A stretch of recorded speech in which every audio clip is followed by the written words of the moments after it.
1 minute to Leader Pelosi.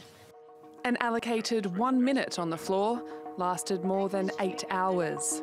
Nancy Pelosi set the record for the longest speech in the House of Representatives in more than 100 years, after a $300 billion budget was reached by the Senate. The House Minority Leader used her time to protest against the treatment of immigrants under the deal. Every day, courageous, patriotic dreamers lose their status. Every day, the American dream slips further out of reach. As members of Congress, we have a moral responsibility to act now to protect dreamers who are the pride of our nation and are American in every way, but on paper. So I use this occasion as opposing this bill to speak further about social justice in America. Congress made no notable difference to the plight of 700,000 so-called dreamers, young, undocumented migrants in the US who are facing deportation that led to a recent budget shutdown. And on the eve of yet another, a rare deal was finally hammered out. I'm pleased to announce that our bipartisan bicameral negotiations on defense spending and other priorities have yielded a significant agreement. Our work here in Congress on this budget deal between the Republican leader and I, between the Senate and the House, was completed without a great deal of help from the White House.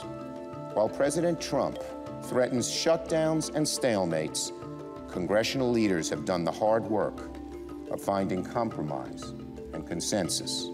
The deal aims to raise spending by about $300 billion over the next 2 years. Defence will get an extra $80 billion this year and $85 billion the next. An extra $41 billion will go towards infrastructure and health, including tackling the misuse of opioid painkilling drugs in the US. And $90 billion will be allocated to disaster relief to help clean up after last year's hurricanes and wildfires. The deal would further increase the US deficit by another $1.1 trillion next year. That won't go down well with Democrats, whose support is needed if the budget is to pass the House. That needs to happen by midnight on Thursday, or the government will shut down again. And if there's no agreement to protect dreamers from deportation, the dream of a long-term budget deal looks unlikely. Liz Maddock, TRT World. Now, for more TRT World's Craig Copetas joins us live from Paris. Craig, good to see you. Now, I'm baffled. Why is there nothing on immigration again? And what about Nancy Pelosi's 8-hour record-breaking speech? Surely that would have an impact because she gave lots of stories there about immigrants in the US. Yeah, it was a very big speech. It sounded like she was doing the audiobook version of Lord of the Rings. It went on and on and on. And she told a lot of good stories, but no one really listened because, number one, the whole dreamer problem has just been buried under the rug, both by Republicans and Democrats. And all they were interested in is trying to put together some sort of package that allowed all the politicians to go home in November of this year and say, look, see, we did something, now re-elect us. Okay. Now, it's as simple as that. Okay. But will it pass? I mean, clocks are ticking. Midnight is the deadline. Will there be another government shutdown? Sure. Yeah, no, I think it'll pass. I think it'll pass. I think they're going to spend all this money, more on the military, less on social services. America still has a problem with health care. Yeah, they're going to pass it. It's more shuck and jive in D.C. That's what goes on there. Okay. And as you pointed out, Maria, what about the federal deficit? Yeah. I wanted to get to that. Yeah.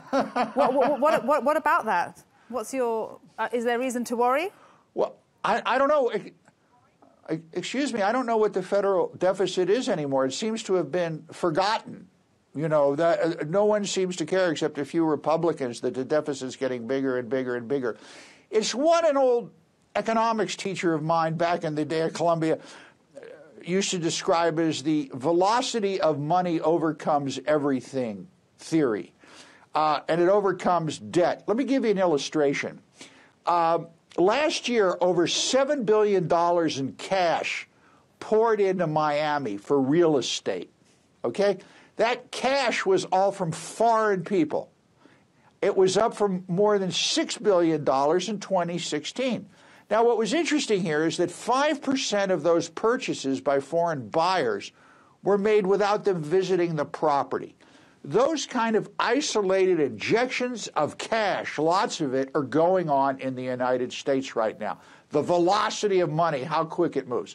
Trump and his people, particularly his Secretary of the Treasury, Mnuchin, believe that the velocity of that money coming in is just going to kind of soften any blow from the debt crisis, and certainly soften any blow on growing. And it's not going to do that.